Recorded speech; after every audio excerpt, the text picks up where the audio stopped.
Good evening and welcome. A huge day today. The last budget of Prime Minister Modi's government before the elections. An interim budget which is focused on farmers, women and the poor while sticking to fiscal prudence. While bonds rallied on the plan to lower market borrowings, stocks, Maria, ended up lower. Yes, that's right. And some say more needed to have been done on infra spending, on roads, airports and ports. The minister, though, made it clear that the next 5 years will see unprecedented development and that India will be a developed economy by 2047. Here's what happened today. The big takeaways of Finance Minister Nirmala Sitharaman's sixth budget. Honourable Speaker, I present the interim budget for 24-25. A budget before the ballot.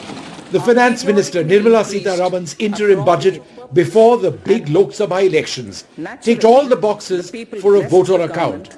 No big surprises, no big ticket announcements either, no tinkering with the tax structure, just an account of the government's achievements and a roadmap for the future. Finance Minister Nirmala Sitharaman's sixth budget presentation, one that had 4 focus areas: the poor, Nari Shakti, the youth and farmers clearly laid out. Garib, Mahilaye, Yuva and Annadata, their needs, their aspirations and their welfare are our highest priority. All 4 require and receive government support. The Prime Minister cheering the stress on empowering the poor and middle class and stating that the income tax remission scheme will provide relief to 1 crore individuals. आज जिस income tax रेमिशन scheme की घोषणा की गई है, उससे मध्यम वर्ग के करीब 1 करोड़ लोगों को बड़ी राहत मिलेगी. However, the key takeaways of the interim budget being no change in income tax rates, the big infrastructure capital expenditure push, as well as a new scheme to promote green growth, along with maintaining the commitment to fiscal discipline. The fiscal deficit in 2024-25 is estimated to be 5.1% of GDP. The other key highlights are 2 crore more houses for the poor under the PM Awas scheme, a big push to infra in Lakshadweep to boost tourism after the Prime Minister's personal push, a focus on women with the standout point being the vaccination drive for young girls to tackle cervical cancer. The big question remains whether the full budget in July will fulfill all the aspirations of over 1 billion Indians and boost India's growth momentum even more than the pace we already have seen. With Sakshi Bajaj, Vishnu Shom for NDTV. Well, joining us now, a very special guest, Piyush Goyal, the Union Minister of Commerce and Industry. Thanks very much, Mr. Goyal, for being with us. So many points in this budget, even though the budget itself was shorter. In fact, when the Finance Minister finished her speech, we all had to scurry to be ready to talk about what she'd said. This, of course, is an interim budget, but I found one statistic interesting where she said that the average real income of people has increased by 50%. How significant is this in the context of the overall growth story of our country?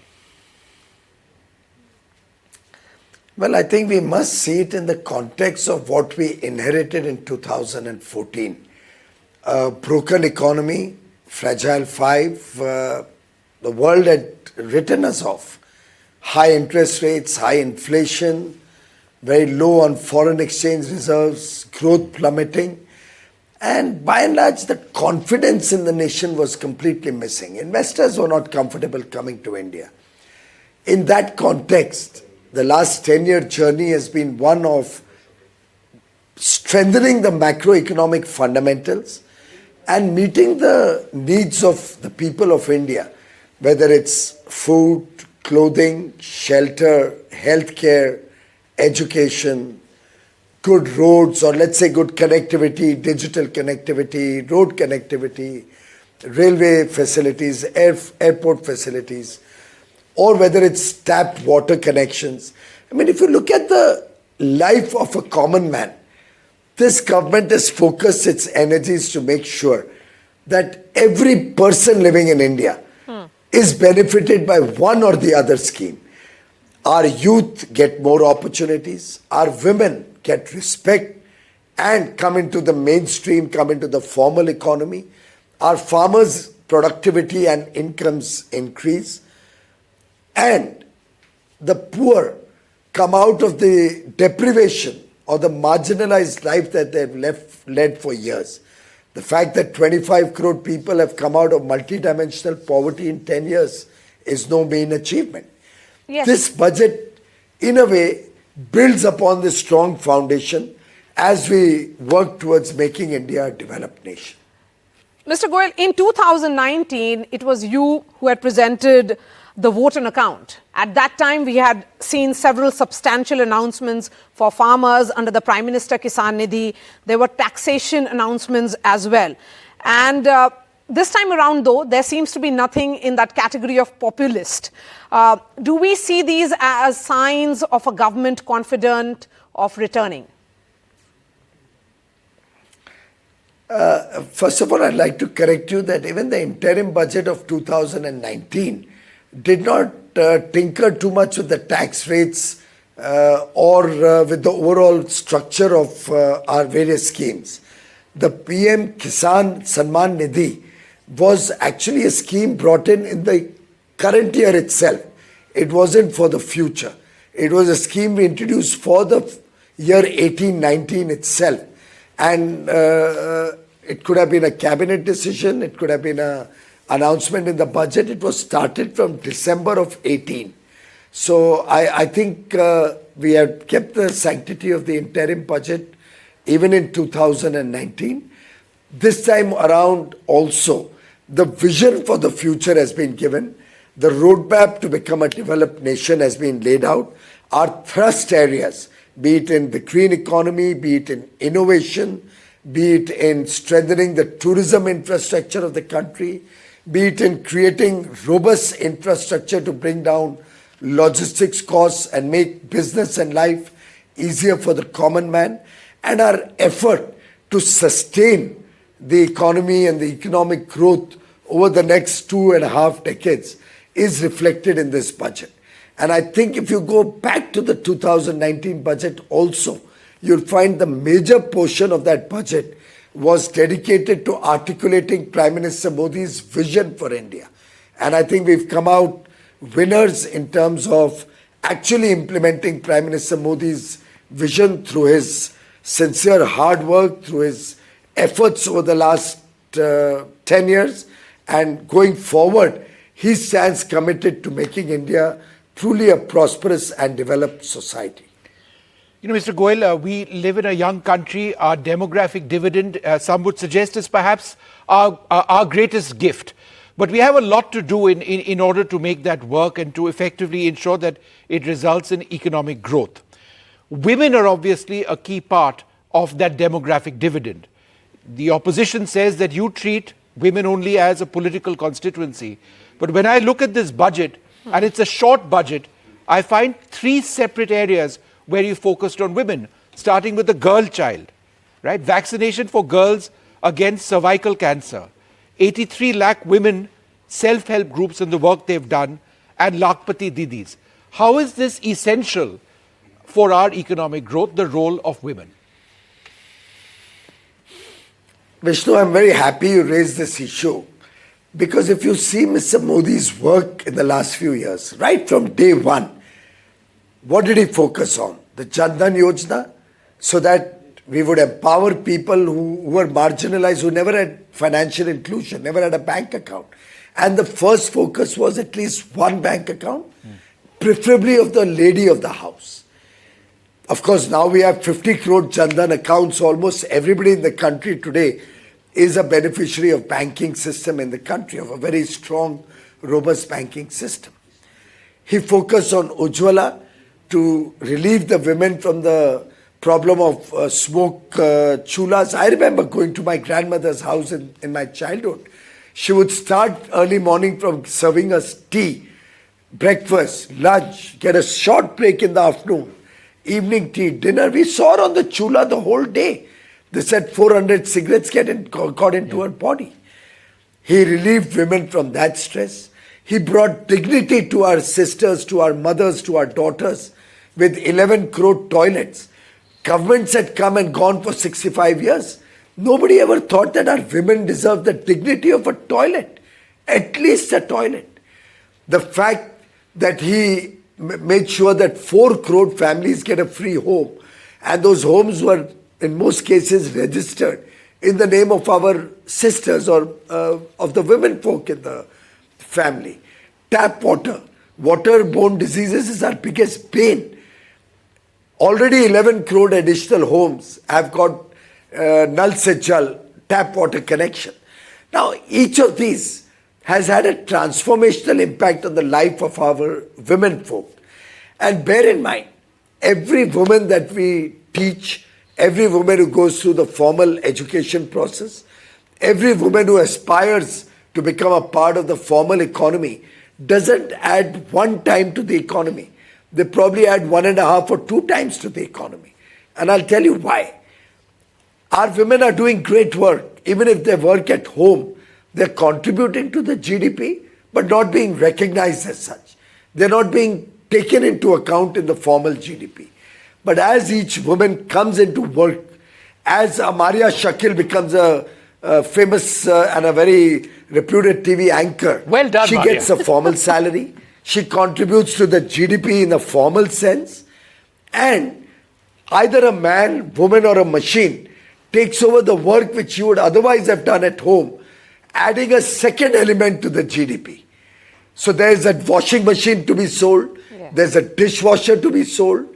There's some maybe a domestic help who comes and helps with the household chores.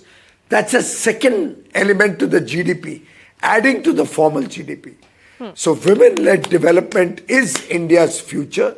The 3 crore Lakpati Didis or our women of substance contributing in innovation. I just saw vaccine wars yesterday. Look at the humongous work and the proud work that our women scientists did. Look at ISRO. Each of our missions being led by women scientists, by women space researchers and space scientists. I mean, we are so proud of the good work that the women are doing. Sky is the limit.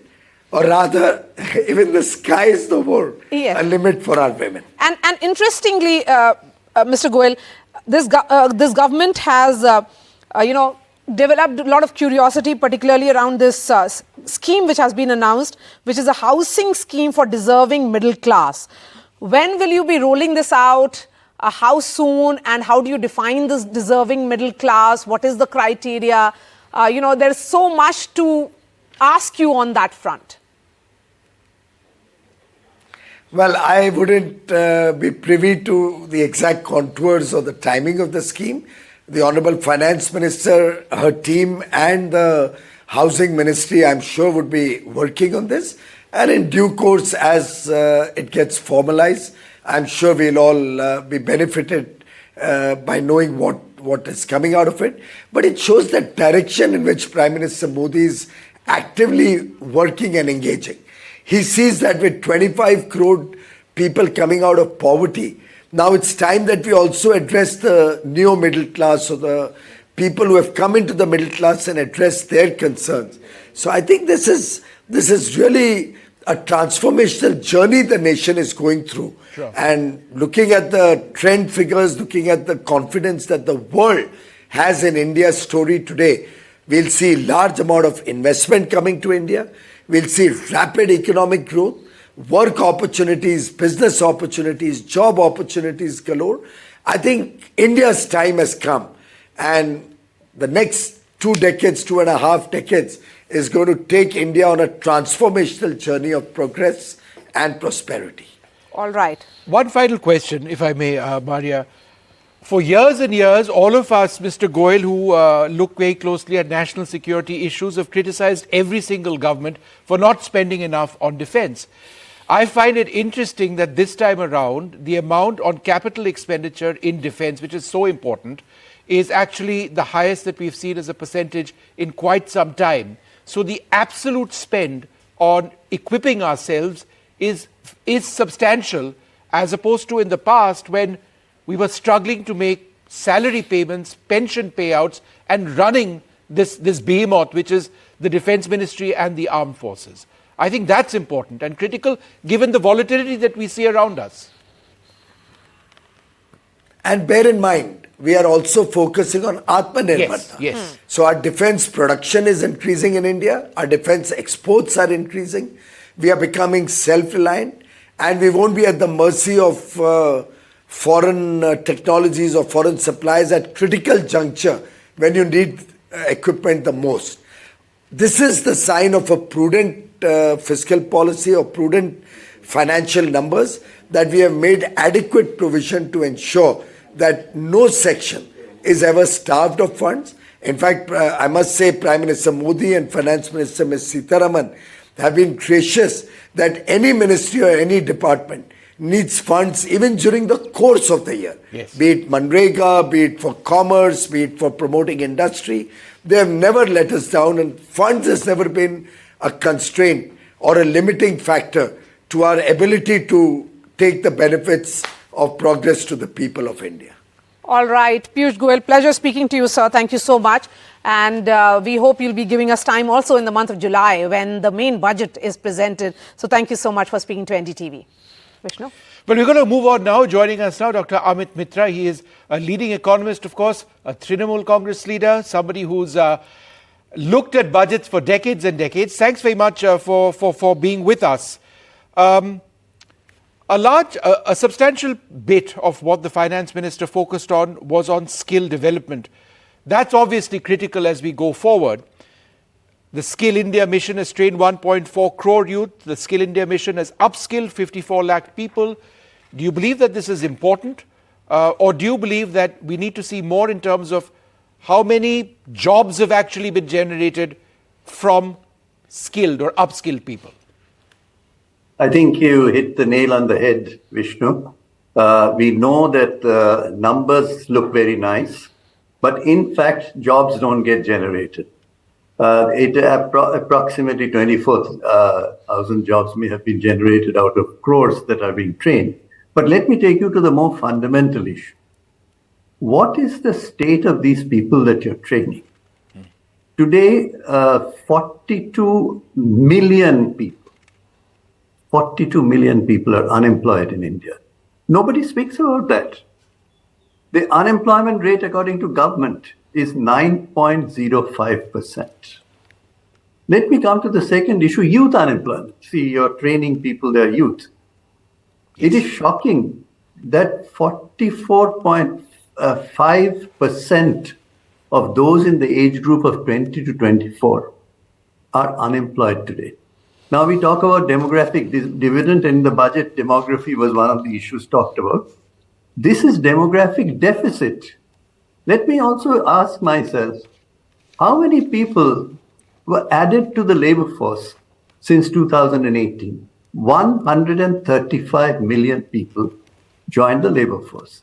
How many of them got jobs in the formal sector? You'll be shocked. Only 5 million out of 135 that joined.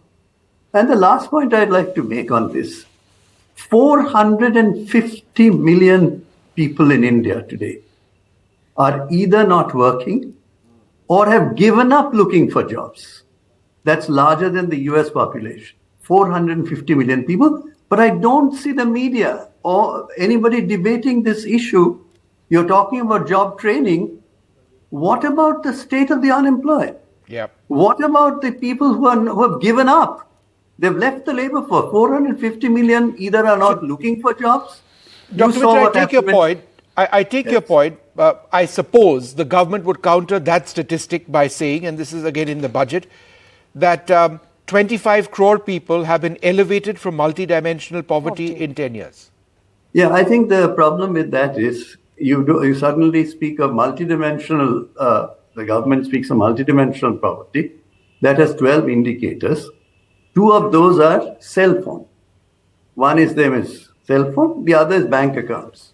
Now, we all know what happened with Jan Dhan bank accounts. They are zero balance bank accounts. So I think instead of contesting that, I would rather go to the people who really matter in terms of poverty. That's the agricultural sector. Are you aware that the real wages of agricultural workers have fallen? And I refer to Dr. Gulati, who's a supporter of the government. In his recent article, he has shown that real wages of agricultural workers have fallen. Now, share of workforce in agriculture for the first time after many years have started growing. You're supposed to go from agriculture to manufacturing. But manufacturing is going at 0.8%, less than 1%. So people are going back to rural sector, looking for that 100 days work. 45.5% people have just gone back to the rural sector for the first time. Share of workforce in agriculture is 45.5%. But nobody talks about it. Dr. Mitra, the capital expenditure outlay for the next year is being increased by 11%, which is 3.4% of the GDP. Don't you think these are spaces where employment opportunities or options will be created? I think you're right. Capital expenditure is, in fact, a good thing, not at the cost of the poor and the unemployed, because they go hand in hand. But have you looked at what as part of it has been spent? You'll be surprised to know that the capital expenditure, in terms of government's own expenditure, only 50% of that was spent. And most importantly, the capital assistance. You'll be surprised to know that only 34% of that which was allocated was expended. So my question to you is, it is very nice to have these large capital expenditure figures. Now, let me also add that corporate taxes were cut in 2019. Why? Corporates will invest. They didn't invest. Now that they didn't invest, you want to fill it with government expenditure because you have no other option. When you do that, you also build up debt.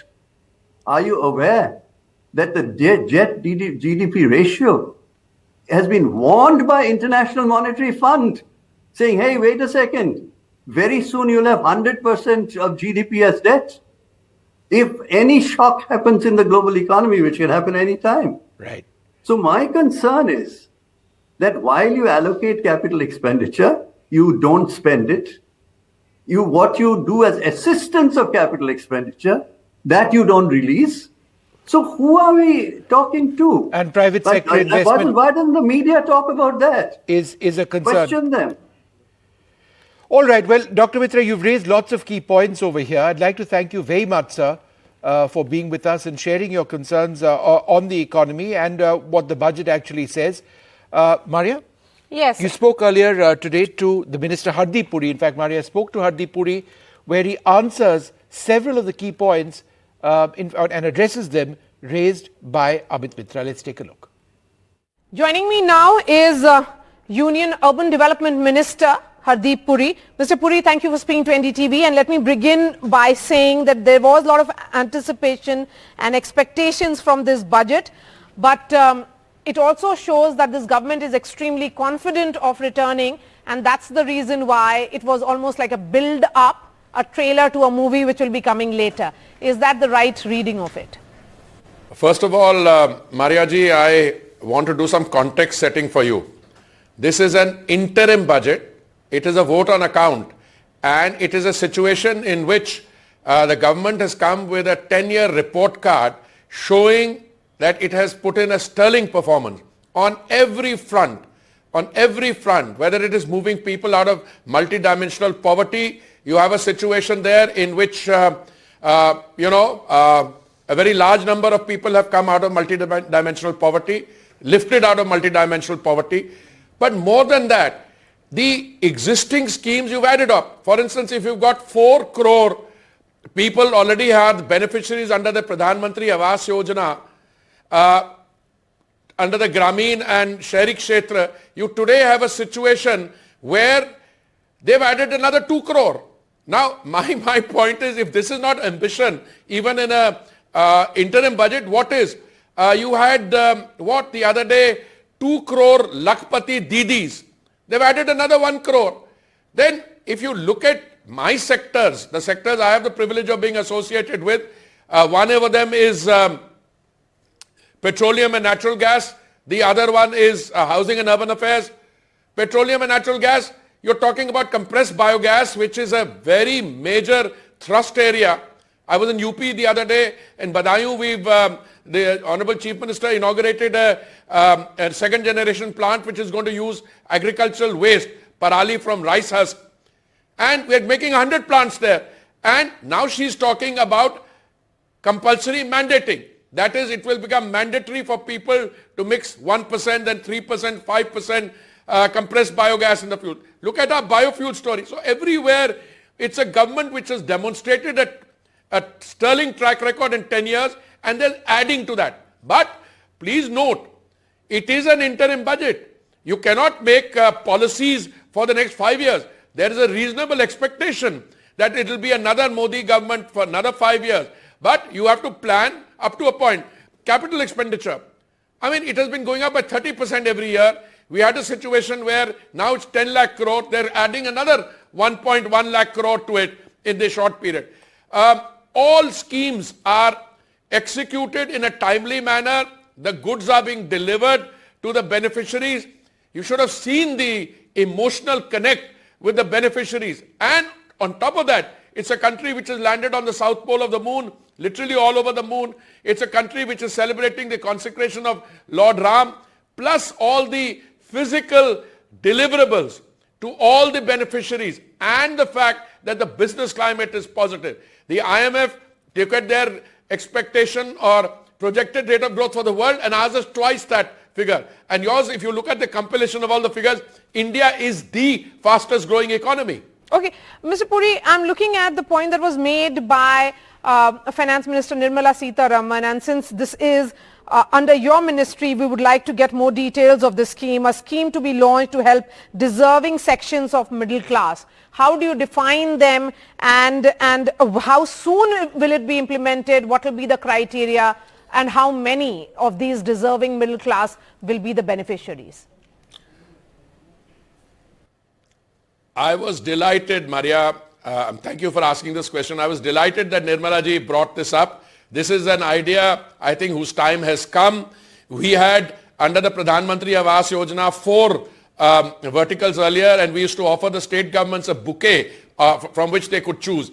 Today, one of these statements that she made, and she quoted the Honorable Prime Minister, that wants all people who are living in rented houses or in informal settlement, that they can have a home of their own. So typically this is a reference to what I call the CLSS component. This has been in the air for a while. The precise details we'll have to work out, but it's going to be an ambitious scheme. Because in the same speech, she's referred to Awas Yojana, 4 crore, and said another 2 crore. So how many people will be beneficiaries? What will be the eligibility criteria? A lot of work has been going on this. I think we should wait for the rollout to come. But I think it's a plus, and I'm personally very happy as the minister associated that she made that announcement today. I want to know, sir, because you know this has everybody curious, particularly the middle class. We really do not know what is this deserving middle class. I'm emphasizing on that word because she used it. I also want to understand which are the cities from where you're likely to begin this scheme. As I said, if I were in the know of all of it, I might or might not share it. But I'll tell you frankly, this is an announcement. The announcement will need to be fleshed out.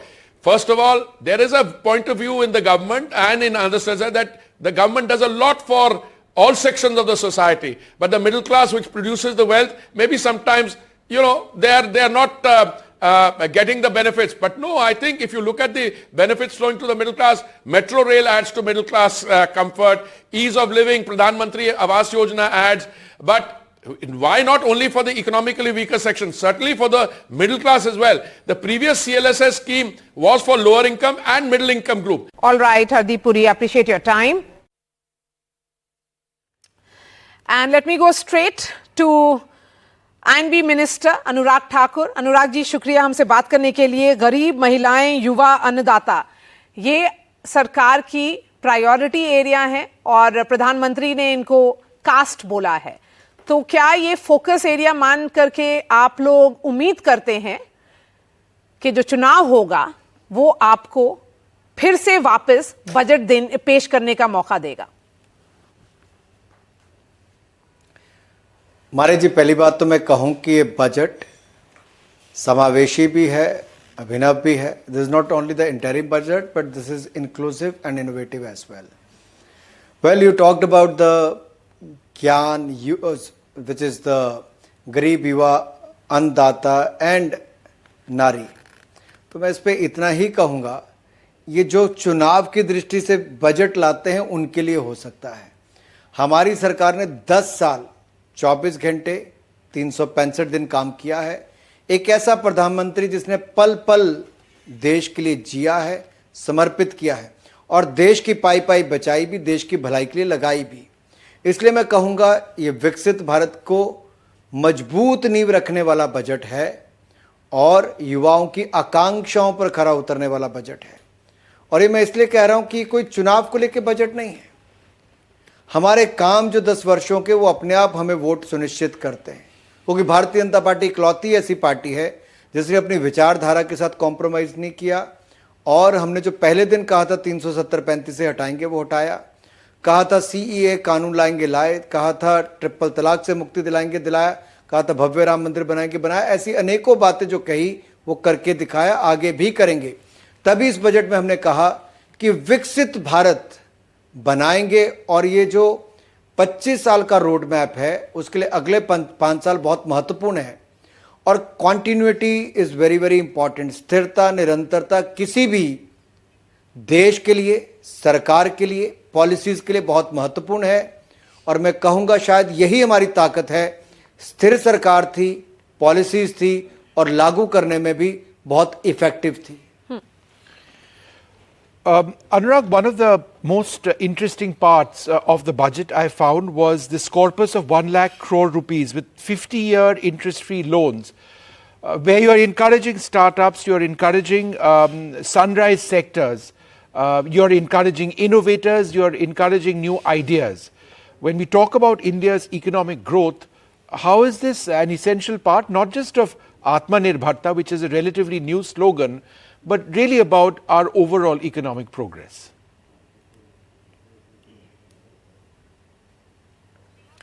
See, if we look at the previous government decision to have a National Research Foundation, the thought behind it, if you look at the experience of the last 10 years, on one hand, India had only few hundred startups in 2014, but today India is the 3rd largest startup ecosystem in the world.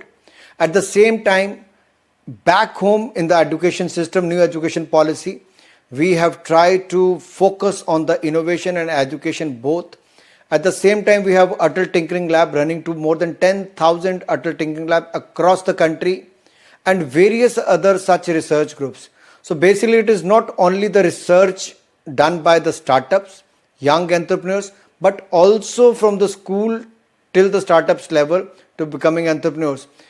I think this is going to play a very, very important role in the coming years. And this will create more entrepreneurship, will give more impetus to the research in our country, which was lagging behind in the first 6 decades. And I'm sure with more funds available for the companies, corporates and the startups and at the student level, I think this is going to be a big boom for the coming years. Anurag ji, एक और सवाल.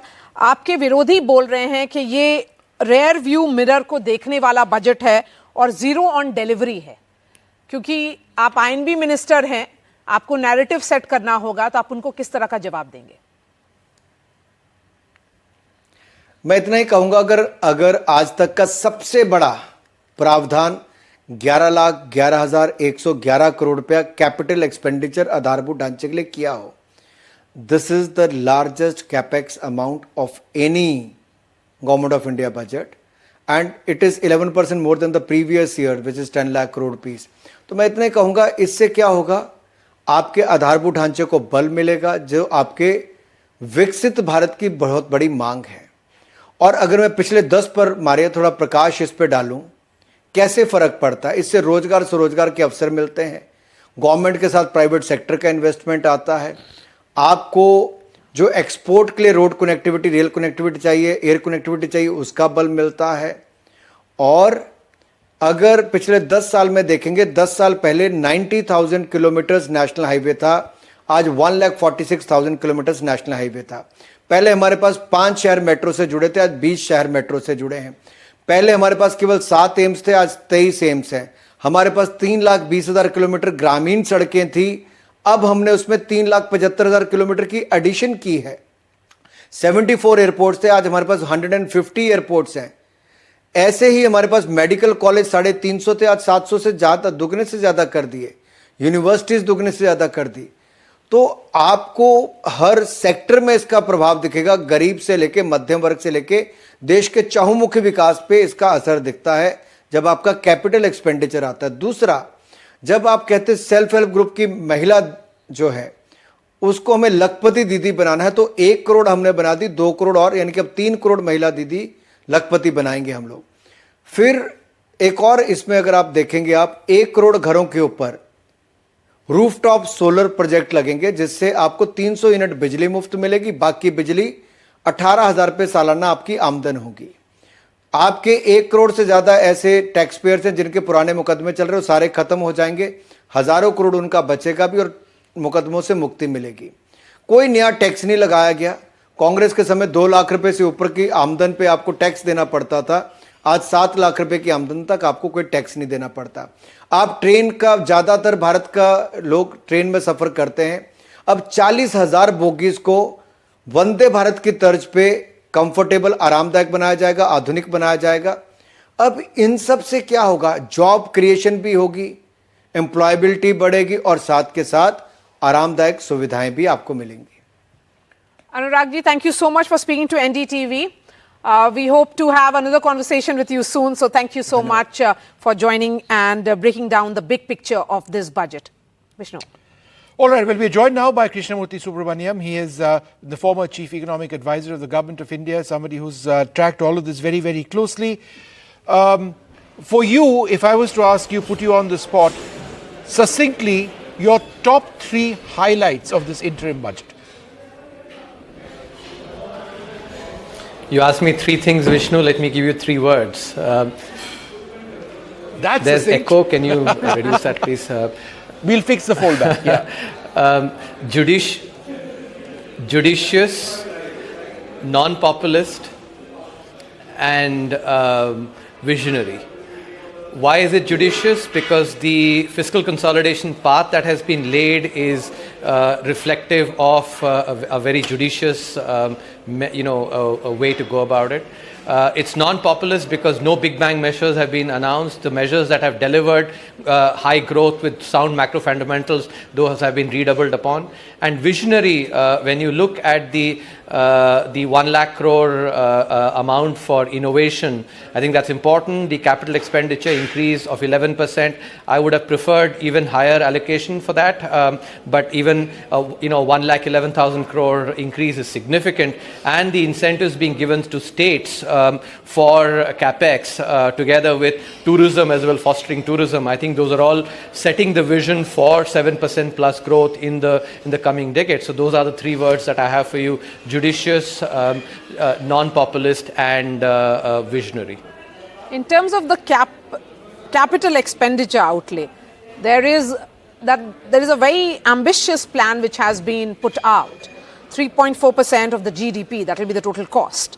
But the criticism that is coming in from the opponents or the critics of the government is that they have completely overlooked the aspect of employment generation.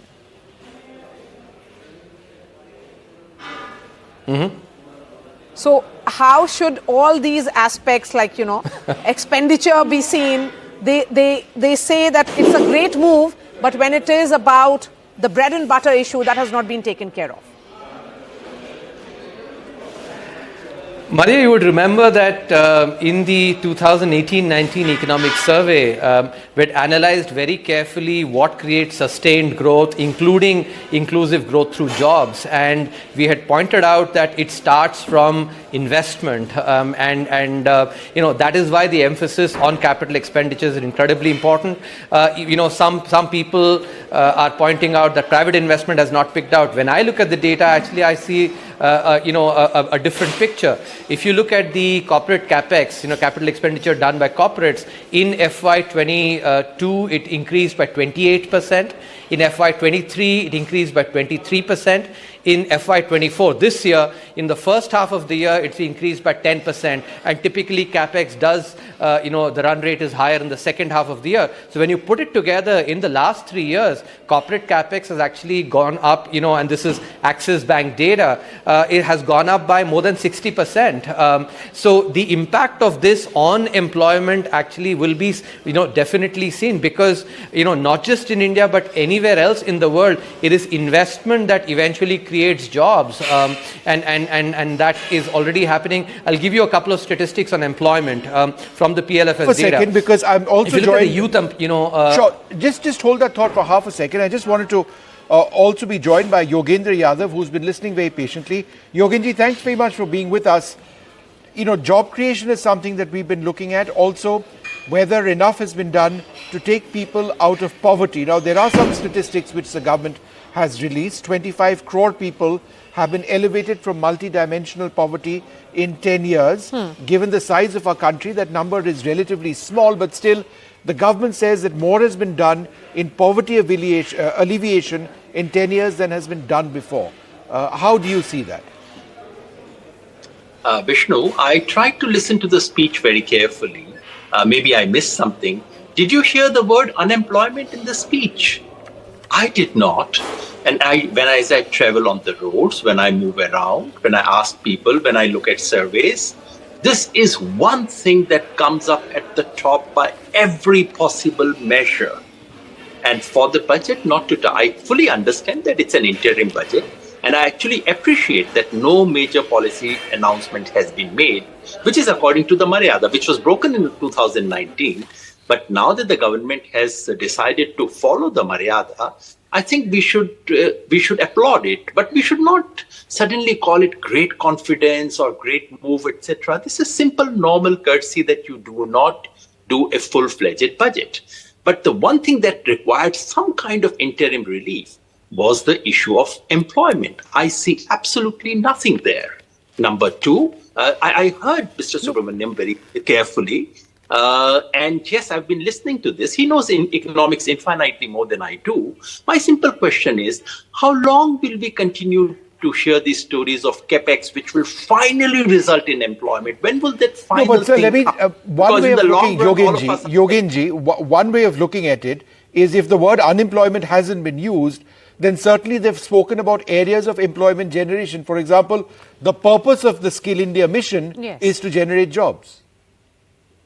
Vishnu, I heard you speak about a fund which has been launched for this purpose, 1 lakh crore. Suddenly, I remembered another fund which had been launched 5 years ago. In 2020, a similar fund was launched, surprisingly with exactly the same amount, 1 lakh crore rupees for agri-infrastructure. What do we have at the end of 4 years? We have only 22,000 crore rupees of allocation, less than 1/4 has been allocated after 4 years of what was to be a 5-year mission. Right. I'm afraid this one is going to be no different. And did you notice any budgetary allocation for this 1 lakh crore rupees this year? The trouble is that this government has got into the habit in an interim budget, Yogenji, that may not be the case. Budgetary allocations for things. In an interim budget, I asked this question and I was told that, it does end up being and if they win the elections, obviously, and they come back, then this is something which would be allocated. So, May I say that this is actually not the case, that the government is in the habit of announcing things without making any budgetary allocation whatsoever. And the whole idea is it will be done by banks, it will be done by someone else. Why make declarations? And Vishnu, if there is no allocation, if this is not meant to be a proper budget, if this is interim, why make this declaration? Okay. What exactly is happening?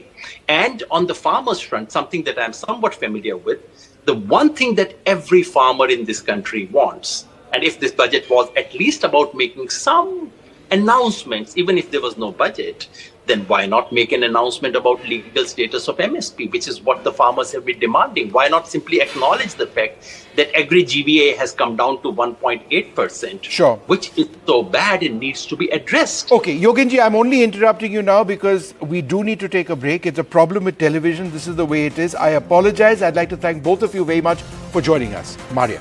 And we are slipping into a short break. After that, a very special conversation with Union Minister Jyotiraditya Scindia.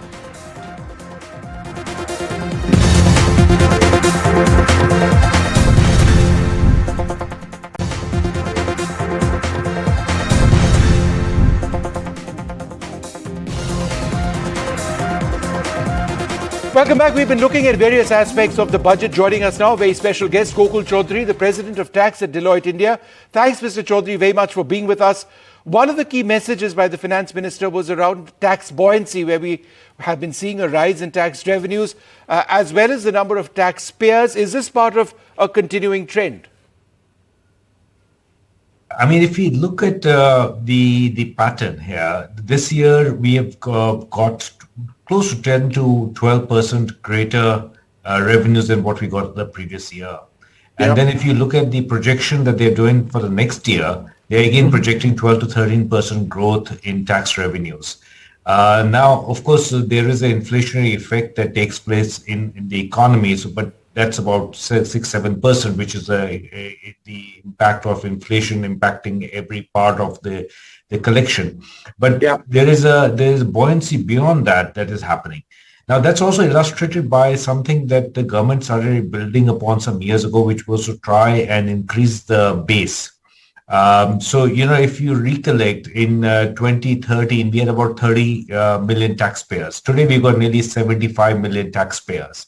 Now, what that is doing is it's leading to greater collection. And B, if you look at this year, our surge in tax collection is putting our personal tax collection even higher than corporate taxes. We are seeing the buoyancy happening in GST, where, of course, there's a greater stabilization of the system. We are seeing the increase in the tax base for personal income tax leading to nearly 12 to 13% growth. And then, of course, corporate taxes has been able to keep the momentum in spite of the fact that there was a phase of lowering the taxes over a period of time so that we get to a more competitive global rate of about 25% corporate taxes.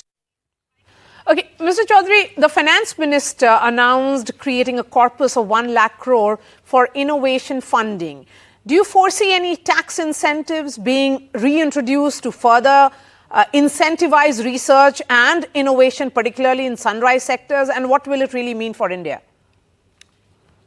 So I think the important piece is, is the fact that at a certain point of time, they used only tax as a lever to try and incentivize R&D in this country.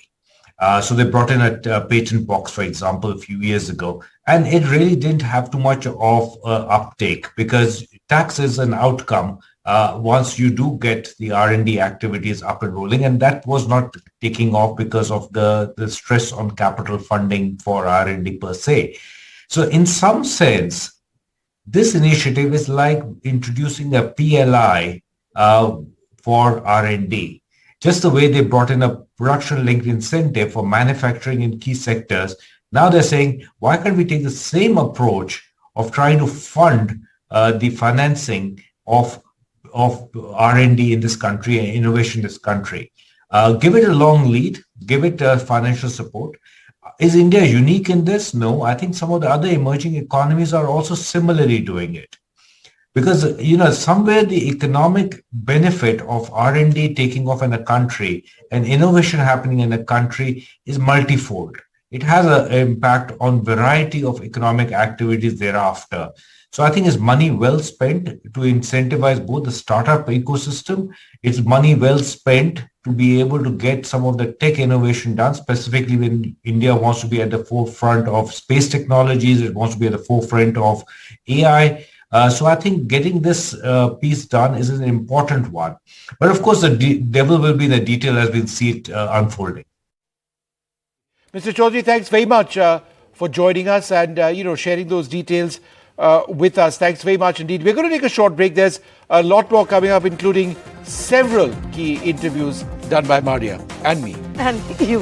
And some of them will be doing jointly as well in just a minute.